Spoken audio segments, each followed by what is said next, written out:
Game 6 of the Eastern Conference Finals is tonight, and I just want to hit y'all with a quick little preview. It's probably not even going to be a long video. Just going to talk about what I think is going to happen in this game. So, first things first. The Pacers are in a weird spot coming off of last game. And basically, this whole series has been kind of weird for them. What I mean by that is Andrew Nembhard hasn't really been there. Miles Turner hasn't really been there. It's really just been Tyrese and Pascal kind of doing superhuman things over there, which is like not usually their formula. So I don't know how they keep it up. You know what I mean? I don't know how they keep up that formula.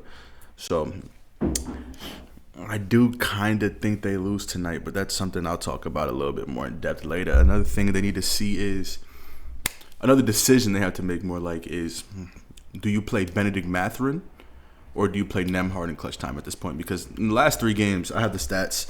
I'm pretty sure someone posted them. I have them. I posted a TikTok about it. If you want to follow my TikTok, go check it out. You know what I mean? But let me get the stats up real quick. Just really quickly, family. Really quickly, family. Because they're very bad. It's like 31% true shooting on 6 points. Yeah. Over the last 3 games, they've been outscored 15.8 points on 100 possessions, and he is averaging 6 points on 31.4 true shooting. They need better if they don't want to go to a game 7. Like, and Nembhard was 1 for 8 last game. They need Nembhard. I mean, not Nembhard, Neesmith to be better next game. I know it's crazy to say that about a player who didn't really have a role like a few months ago. They need him to be better because this playoff run is low-key predicated on, of course, Tyrese Halliburton being amazing, but Neesmith has been a consistent piece in every playoff series that they've had so far.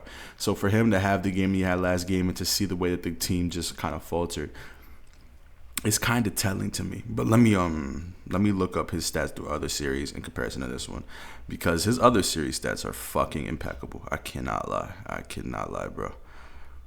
Okay. In the first round, he averaged, let me see. 14. He averaged 14, 15, and in this one he's averaging 13.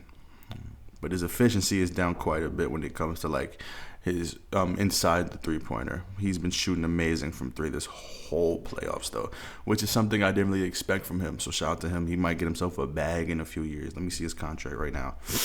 He's cooked. After this season, he got 2 more years in the contract. They're going to forget all about this year, brother. But they need Nembhard to really pull up, have himself one of the games that he's had earlier in the series, like against the Bucks or against the Cavs. And they need Tyrese to be a superhuman again. Because the last game, he did nothing in comparison to the game before where he was like a historic player with probably one of the best games that we've seen this playoffs and one of the most efficient, if not the most efficient triple-double of all time. So, like, what are we, they need their luck to come back again. The type of series that they've been having, the type of, like, playoffs that they've been having, need that to happen again. The Knicks just need consistent offensive and defensive play, which is like, of course, everyone wants that, but the Knicks really need it because that is what they are built off of, and also they haven't had it all fucking playoffs, or at least this series. Like this game, Jalen Brunson had himself 32 points, great efficiency. Cat was good, and the Wings played great defense. Every game before this, they did not look like a team that could play fucking defense at all. Like, genuinely, they look like one of the worst fucking defensive teams I think I've ever seen in my life. This last game, for some reason, the switch flipped and they finally learned how to defend. I don't know if that's a one-game thing, and I don't know if it's just like them finally figuring out the formula. But coming into this game, OG Anunoby has to hit his shots. He hasn't been the best with 3-point shooting as of late. Same thing with Mikal Bridges. Same thing with Josh Hart. We need some sort of consistent offensive impact, or just like stop turning the ball over in general. Like, he's been such a bad player with the ball. He's been so like susceptible to turning the ball over this season, or not even this season, for like the last few games of this run.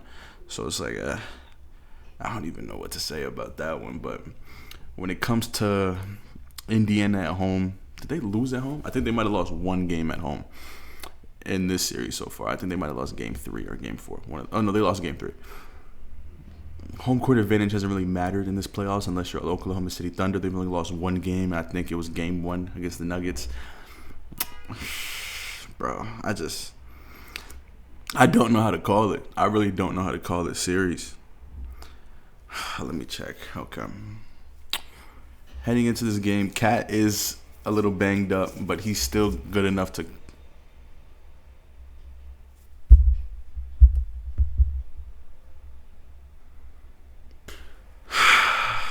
Anyway, Cat is a little banged up right now, but that's still enough to outscore and outdo Miles Turner, especially in this series. He's looked damn near unplayable.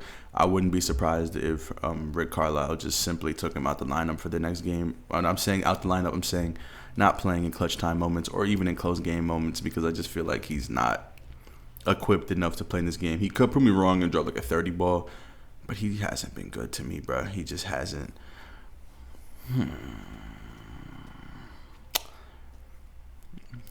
There's not much to say that I haven't said already. Josh Hart, once again, please stop turning the ball over. And I want it to be a good game. I want it to be a close game because this series has already had a lot of great games. I just want it to keep going. And this is one of my favorite playoffs, I think, of the last 5 years. Just off of like the fact that there's so many moving pieces, so much shit that we didn't think was going to happen is happening. Series are closing out in ways we've never seen it before. And there's a lot of conversations to be had about this playoffs. Like, do we shorten the season? Do we think about that because of how many injuries have happened this year, especially season-ending injuries, and like especially like knee and leg injuries that have happened? It's like it's scary to see some of our stars not be able to play next season. Like Kyrie Irving's gonna be out until like January. Dame, I don't know when he's coming back. What's it called? Jason Tatum's probably out for the whole next season in the middle of his prime, which is like wow. But we have to be more cautious, and like as a league we have to at least experiment with just like 65. I think 65 games is like the perfect number, bro. I really do think it's the perfect number. But I also understand the side where it's like it does mess up awards. It also does mess up like records when it comes to like most wins in a season, like best season overall. Like, you know, there's never going to be somebody to be able to even have like the opportunity to overtake a 73-9 season if there's only 65 games, because you can't even win 73. But at the end of the day, I think you have to look at how the league's going when it comes to health, how it's been for the last few years, where it's like injuries have really dictated a lot of things. So like it's shortening it, making it more safe for the league. But also there's also a world where it's like shortening it doesn't really change much. Players still get injured. So in my opinion, I really do think that the NBA season should just be stretched out to more months.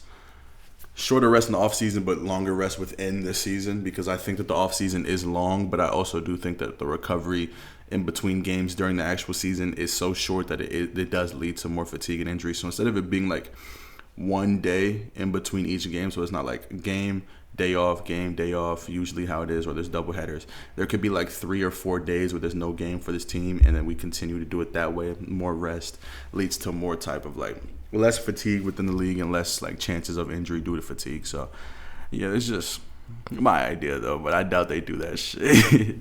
But yeah, man. Peace.